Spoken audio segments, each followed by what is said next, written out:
अब देख लेते हैं 5 मिनट में 25 खबरें। कोरोना से लड़ने के लिए ब्रिटेन के बाद अमेरिका ने भी मदद का हाथ बढ़ाया है। अमेरिका वैक्सीन के लिए कच्चे माल के साथ वेंटिलेटर समेत दूसरे मेडिकल उपकरण देने के लिए राजी हो गया। दोनों देशों के एनएसए के बीच हुई बातचीत के बाद यह सहमति बनी। राजस्थान सरकार ने प्रदेश के 18 साल से ज्यादा आयु वर्ग के सभी लोगों को मुफ्त वैक्सीन लगाने का फैसला किया। मुख्यमंत्री अशोक गहलोत ने सोशल मीडिया पोस्ट करके इसकी घोषणा की है। सीएम गहलोत ने इस पर 3000 करोड़ रुपए खर्च आने का दावा किया। उत्तराखंड में कोविड संक्रमण के बढ़ते मामलों के बीच गुरुद्वारा श्री हेमकुंड साहिब प्रबंधन ट्रस्ट ने हेमकुंड साहिब यात्रा को टाल दिया। यह यात्रा 10 मई से शुरू होने वाली थी। कोरोना से जंग के बीच ऑक्सीजन मुहैया कराने के लिए आगे आई रिलायंस इंडस्ट्रीज लिमिटेड की तारीफ व्यापारियों के संगठन सीआईटी ने आरआईएल के चेयरमैन मुकेश अंबानी के साथ रतन टाटा और नवीन जिंदल को लोगों की मदद के लिए शुक्रिया कहा। कोरोना वायरस महामारी से जंग लड़ रहे भारत के साथ संयुक्त अरब अमीरात ने कंधे से कंधा मिलाकर खड़ा हुआ। इस बीच यूएई ने भारत के प्रति अपना समर्थन और प्यार जताने के लिए बुर्ज खलीफा को तिरंगे के रंग में रंग दिया। बनारस घराने के मशहूर गायक पंडित राजन मिश्र का निधन हो गया। उन्हें गंभीर हालत में दिल्ली के सेंट स्टीफेंस हॉस्पिटल में भर्ती करवाया गया। राजन मिश्र कोरोना से भी संक्रमित थे। इसी दौरान उन्हें दिल का दौरा पड़ा। देश में कोरोना वायरस की बेकाबू रफ्तार रोज नए रिकॉर्ड बना रही है। पिछले 24 घंटे के अंदर देश में 3,52,991 लोग संक्रमित पाए गए, जिसके बाद पॉजिटिव मरीजों का आंकड़ा 1,73,00,000 को पार कर गया। पिछले 24 घंटे में कोरोना से 2,812 लोगों की मौत हो गई। इसके साथ ही कोरोना से मौत का आंकड़ा 1,95,000 को पार कर गया। पिछले 24 घंटे में 2,19,272 लोग कोरोना से रिकवर हुए, जिसके बाद रिकवर हुए मरीजों का आंकड़ा 1,43,00,000 को पार कर चुका है।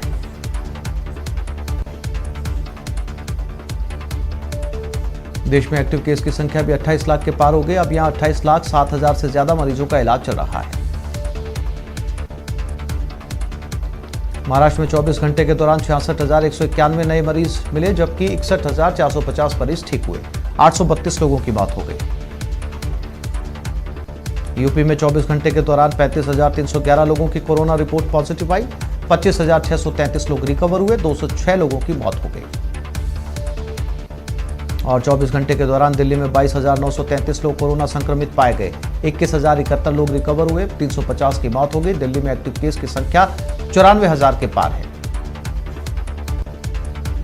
छत्तीसगढ़ में पिछले 24 घंटे में 12,666 लोग कोरोना संक्रमित पाए गए। इस दौरान 11,595 लोग ठीक हुए। 190 की मौत हो गई। मध्य प्रदेश में पिछले 24 घंटे में 13,601 लोग कोरोना संक्रमित पाए गए, जबकि 11,324 लोग रिकवर हुए। 92 लोगों की मौत हो गई। गुजरात में 24 घंटे में 14,296 लोग संक्रमित मिले, जबकि 6,727 लोग रिकवर हुए। 157 की मौत हो गई। राजस्थान में पिछले 24 घंटे में कोरोना के 15,809 नए मामले सामने आए। 6,649 लोग डिस्चार्ज हुए और 74 लोगों की मृत्यु दर्ज की गई। कोटा में कोरोना से मौत के आंकड़ों में लगातार बढ़ोतरी देखी जा रही है। पिछले 24 घंटे में 7 और मरीजों की मौत हो गई, जिसके बाद कोटा में कोरोना से मौत का आंकड़ा 253 तक पहुंच गया। प्रदेश में आज से नई गाइडलाइन लागू की गई। नए नियमों में आज से निजी वाहनों के एक जिले से दूसरे जिले में जाने पर रोक। केवल इमरजेंसी या बहुत जरूरी सेवाओं के लिए ड्राइवर के साथ 50% बैठक क्षमता तक ही अनुमति होगी। चूरू में पुलिस ने कोरोना एडवाइजरी की पालना में कार्रवाई करते हुए सीकर जिले के लक्ष्मणगढ़ से आए निजी वाहन का 29,000 रुपए का चालान काटा। पश्चिम बंगाल विधानसभा चुनाव के 7वें चरण की वोटिंग सुबह 7 बजे से जारी है। इस चरण में 36 सीटों पर मतदान हो रहा है। यहां कुल 268 उम्मीदवार किस्मत आजमा रहे हैं। इस बीच प्रधानमंत्री नरेंद्र मोदी ने लोगों से अपील की है कि कोरोना प्रोटोकॉल को ध्यान में रखते हुए वोटिंग करें। अलवर के शाहजहांपुर कस्बे में कबाड़ के गोदाम में भीषण आग लग गई। आग की सूचना पर निमराना और बहरोड से दमकल की गाड़ियां मौके पर पहुंचकर आग बुझाने में जुट गई। करीब 3 घंटे की मशक्कत के बाद आग पर काबू पाया गया। उदयपुर के शहर के पुरोहितों की मादड़ी इलाके में बने कबाड़ गोदाम में सर्किट से आग लग गई। ये आग पास में बने दूसरे गोदाम में भी फैल गई। सूचना पर प्रतापनगर थाना पुलिस और नगर निगम की 6 दमकल की गाड़ियां मौके पर पहुंची। करौली में एक पुलिसकर्मी की पत्थर मारकर हत्या कर दी गई। वारदात की सूचना मिलने पर एसपीएफ भरतपुर आईजी सहित तमाम जाब्ता मौके पर पहुंचा और आरोपियों की तलाश शुरू कर दी।